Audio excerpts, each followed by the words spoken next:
Welcome to Woke House. One of the topics in Buddhism that is not often discussed is the doctrine of no self. So, in other religions, you have an eternal soul that when you die, you either go to heaven or you go to hell. But there's some aspect of you that's eternal that will wind up somewhere doing something after you die. Now, the reason I think that a lot of Buddhists don't discuss or bring up the topic of no self, because I doubt that any of us truly understand it. It's almost like talking about life after death. Even people that have had life after death experiences, when they come back, they have a hard time putting all that into words so that we can understand it. So the Buddha had an awakening. He had a revelation of this no self concept. Now, I know a lot of people believe they understand exactly what he saw, what his epiphany was, but, Buddha himself said that he had a hard time putting in words or describing it. If you go back and read certain teachings and things, there's a quote saying that even Buddha's tongue was almost unable to put his revelations or his discoveries or the ultimate reality, describing the ultimate reality. He had a hard time even with his tongue describing it. So I have had various people try to correct my dharma and try to tell me that it's like this and not like that. But personally, this is all just our own personal. Even Buddha said, Buddha wouldn't allow himself to be pigeonholed. He wanted to, kind of like Socrates, tear things apart until we had no solid ground to stand on. Everything that we thought, every assumption that we thought we had, he liked to pull the rug out from under us and say, you're probably just saying that because somebody told you that, or you were raised to believe that, or you read that somewhere. Have you had your own realization of it? And a lot of times people want to put out these broad statements about like the doctrine of no self, when Buddha himself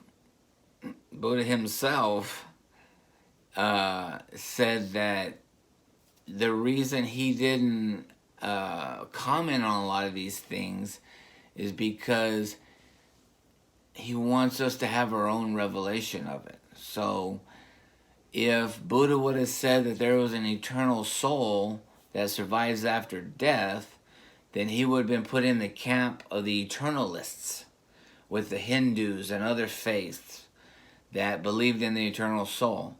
And if Buddha said that there was no soul and that if we died and there was nothing afterwards, then they would have put him in the nihilist camp. And then there was other groups during that time that believed in nihilism. And so by not commenting, Buddha was able to establish the fact that each of us have to come to our own revelation, our own knowledge about it. Even though Buddhism believes in reincarnation, we don't exactly know what reincarnates.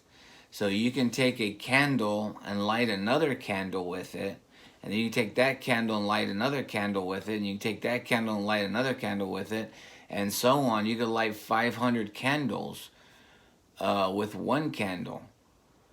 But is it the same flame going? Is that the same flame on all the candles? They all have their own fuel source, the wick, but yet you had to introduce that first candle to have a chemical reaction to create that wick to ignite, and then it took on its own fuel source. So you've lit 500 candles by starting out with just a one lit candle. Is it the same? Is there a continuity between all of the flames? You could say yes, you could say no. You know, it's all interconnected. So if we have this thought that we're eternal, that when we die, we're gonna go to some heaven somewhere, prove it. If you say that when we die, that's it, there's nothing else, and that's what Buddha said, well, then prove it. There's no way to prove either one.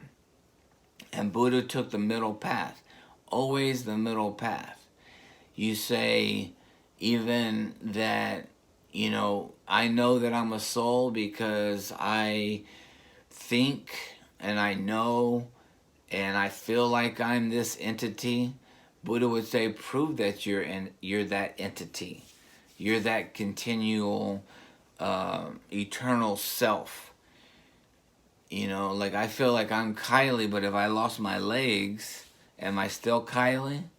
If I got a brain injury and I couldn't remember my name, am I still Kylie? Where is this Kylie-ness that is eternal? And at the same time, I can't say that I'm not eternal. I don't know what lit this flame, where consciousness comes from. So Buddha is always teaching this middle path. It's not one and it's not the other. You have to find out for yourself. Buddha is not going to tell you.